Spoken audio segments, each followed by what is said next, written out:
Hi,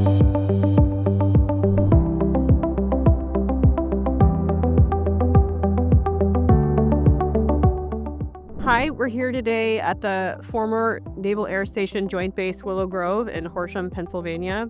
This is a BRAC site, so it's a closed military facility that is slated for redevelopment eventually. And we work with Emerging Compounds Treatment Technologies, Inc., or ECT2, as you'll see on some of the signage behind us. And we're here because we are doing a demonstration project that is funded by the Defense Innovation Unit and by the Department of Defense's Environmental Research Group, CERDEP ESTCP. And we're here to assist in the cleanup of per and polyfluoroalkyl substances in groundwater. PFAS is how we'll refer to those contaminants. And they resulted from historical firefighter training activities that use a special type of firefighting foam that was used to put out fuel-based fires that contained these chemicals, PFAS. And through these firefighting activities, there were some releases to the groundwater, and the Department of Defense is keenly focused on cleaning up PFAS. So we're here to do a demonstration project demonstrating our technology and its applicability to cleaning up PFAS. It's called Regenerable Ion Exchange. My name is Erica Houts. I am the principal investigator for this project, and I'm a technical director at ECT2. This is my colleague, Mackenzie Tyler. I'm the lead process engineer for this site and have been a process engineer with ECT2 for about 4 years now. So Mackenzie has been doing a lot of our work at this site, taking groundwater samples, running operations, doing regeneration, which is a term I will explain as we move forward. So with that, I think we'll tour you through our first container, which is our Regenerable Ion Exchange groundwater treatment container. So we'll go in there next. So treatment starts here at the influent tank, which is fed by one of the groundwater extraction wells on site. That water is then passed through a triple stage filtration process prior to the media bed, starting at the bag filtration step, which removes initial solids. That water then passes through a multimedia filter for additional solids removal. And this vessel allows us to backwash it to remove solids and save on consumables down the line. The final stage of pre-filtration is the cartridge filter system here, which removes any final solids that may pass through the system and smaller contaminant solids. We have 3 vessels here, which we have for our regeneration process. These vessels feature regenerable resin. So we're treating PFAS here with a final goal of maintaining constituent levels under the US EPA PFAS 5. The final treated water from this vessel here goes to a final tank back there, which is then sent to a stormwater discharge location, which is permitted and monitored for PFAS for final discharge. So this system here features multiple sampling locations, which allows us to collect data for PFAS monitoring throughout the study, testing for PFAS to determine when the regeneration cycle should occur. This container features multiple pressure indicators, flow rate indicators, temperature indicators,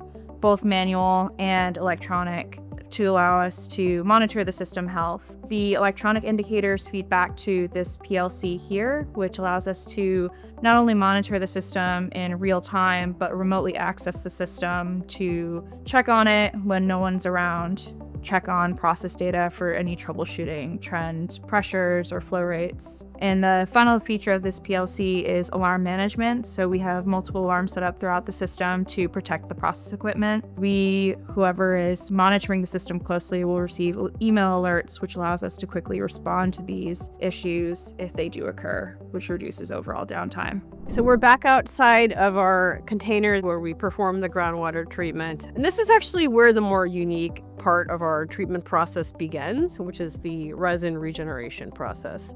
Through our PFAS monitoring data, we can start to see when we need to regenerate our media so that we don't exceed our treated water goals. We're able to kind of monitor at a midpoint of the process and then decide that it's time to regenerate the media. So we turn off the flow, close a bunch of valves, and then unclip those 3 regenerable media vessels. And then we take them down a ramp, bring them over to our regeneration container. The regeneration process is a process by which we remove the PFAS from the media. We regenerate the media by passing through a solution, brine and alcohol. In this case, we're using sodium chloride, or you might think of it as table salt, and methanol to remove the PFAS. So essentially that solution breaks the attraction of the PFAS to our ion exchange media.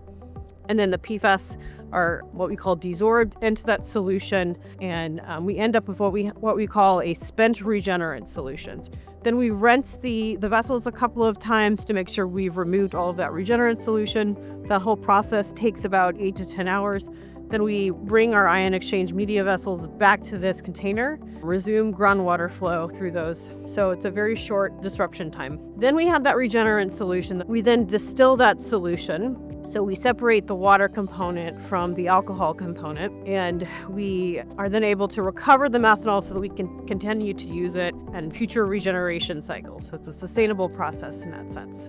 Then we're left with what we call a still bottoms. We have our spent still bottoms solution stored over here, and that just contains the PFAS, the salt, and water. And that material is a PFAS waste concentrate that is then suitable for a PFAS destruction vendor to treat and destroy the PFAS into benign chemicals.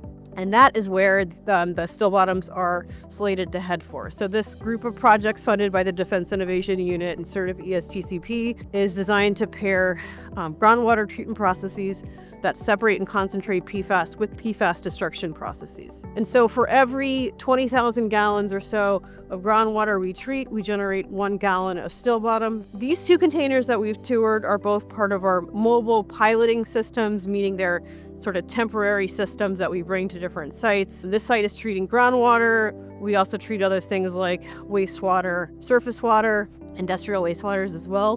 We've been here since about June, and we have generated a lot of data through this project. We're eager to share it in public forums about how this treatment process works, what the efficacy is like, what the economics of doing it are like. And I know that a Defense Innovation Unit and sort of ESTCP are also quite eager for us and the other project teams to present. So we look forward to doing that. And if you have any further questions, please feel free to reach out to myself, Erica Houtz, or my colleague, Mackenzie Tyler. And we're happy to answer any more questions you might have about PFAS treatment. Thanks.